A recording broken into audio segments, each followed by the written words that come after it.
ser el humor una máscara de la discriminación? Yo sostengo que sí. A través del humor podemos discriminar u ofender de una forma más enmascarada. Si una persona en una reunión dice textualmente «las mujeres para lo único que sirven es para cocinar», seguramente recibirá críticas de muchos de los asistentes. Ahora, si esa misma persona cuenta el chiste de «¿qué hace una mujer afuera de la cocina?», «turismo», las críticas seguramente van a ser menores y quizás se la critique más por lo antiguo del humor que por el contenido discriminatorio del chiste. Entonces nos preguntamos, ¿por qué hacemos y consumimos humor?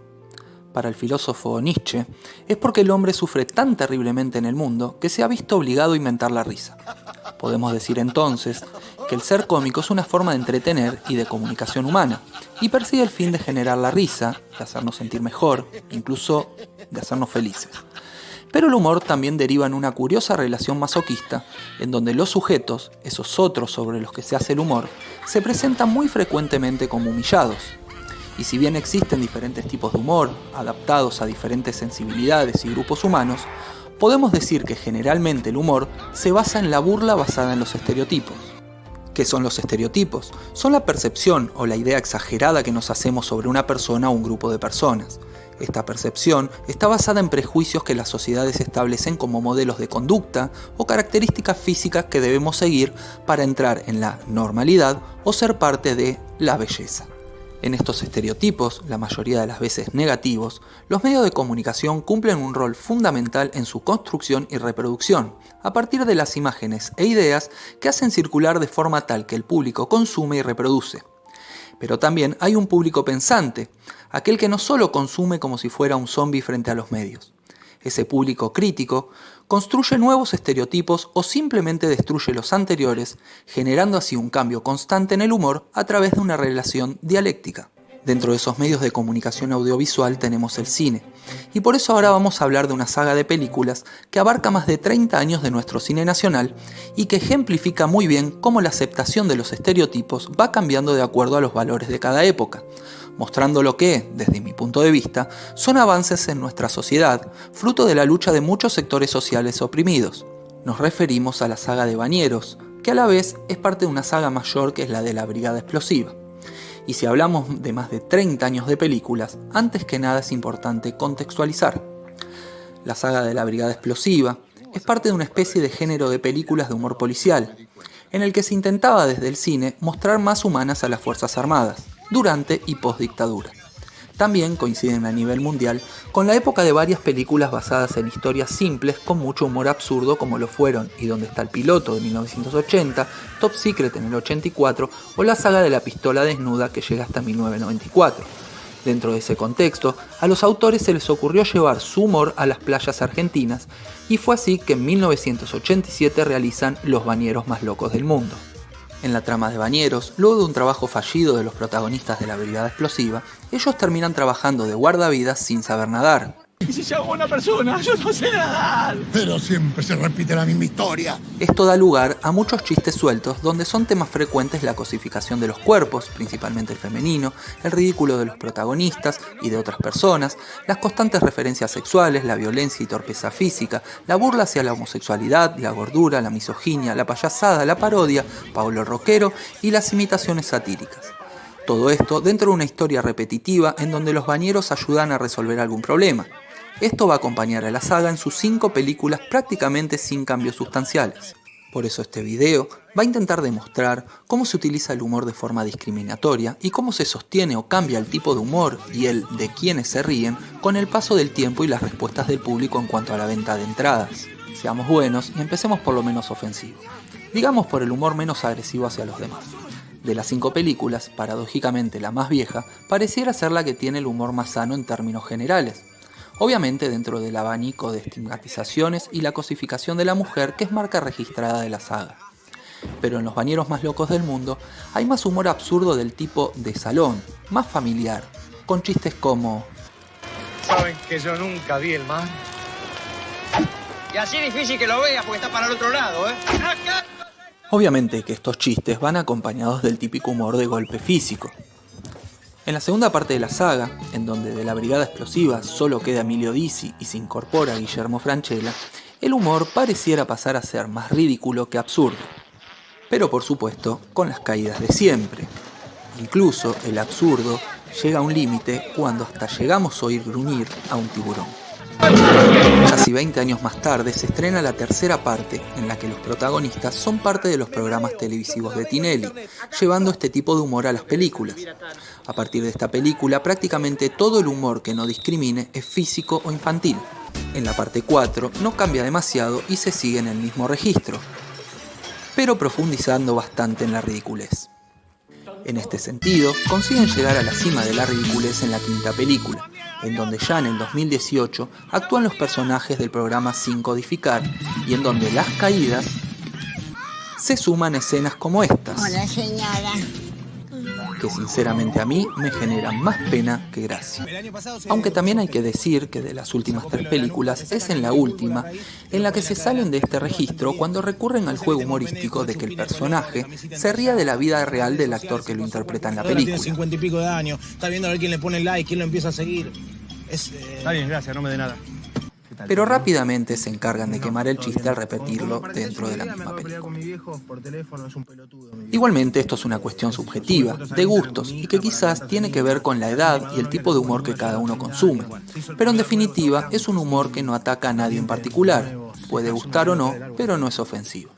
Pero fuera de su humor de repetitivos golpes y una trama muy simple, a la que en las últimas películas le sumaron explosiones y burdas publicidades, hay otro humor en el que se estigmatiza a distintos actores sociales.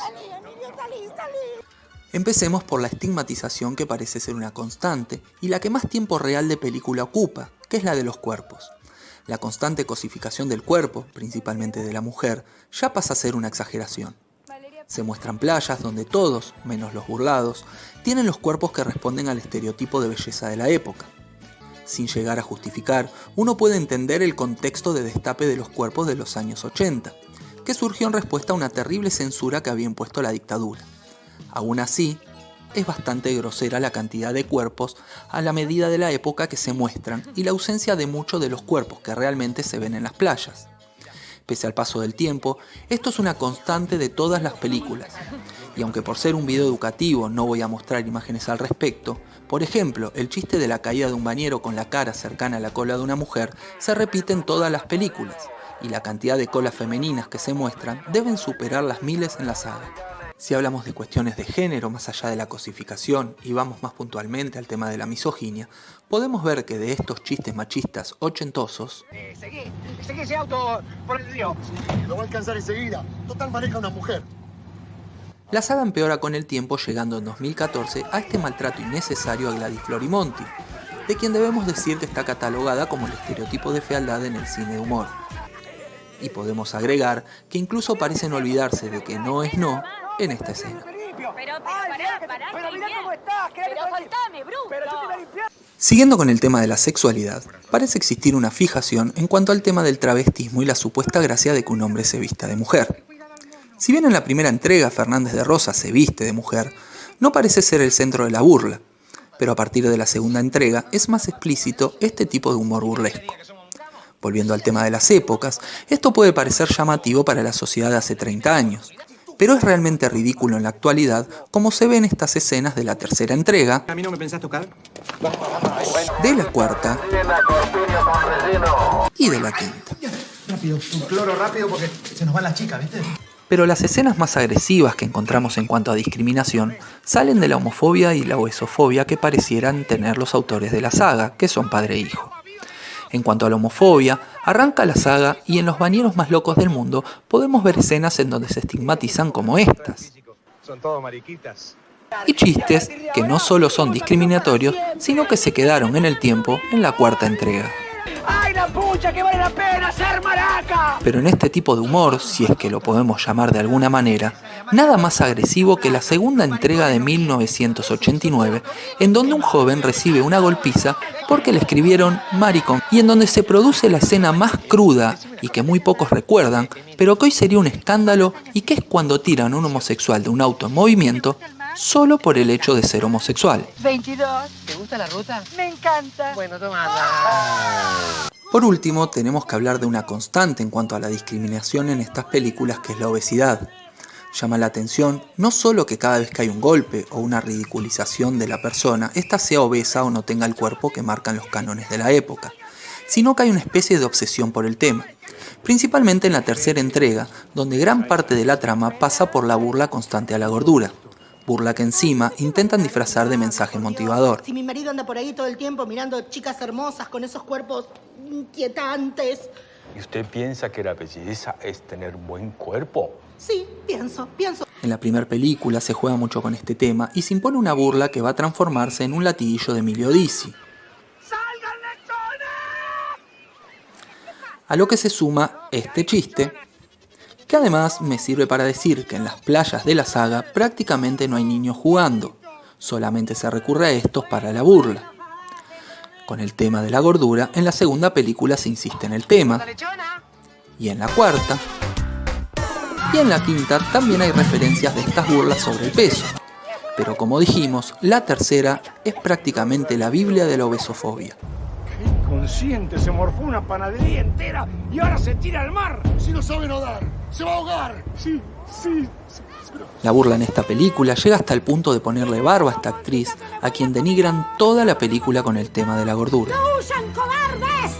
En definitiva, estas películas, y las de la saga de Brigada Explosiva en general, son cada una de ellas una mezcolanza de escenas con un tipo de humor que vendía en cada época.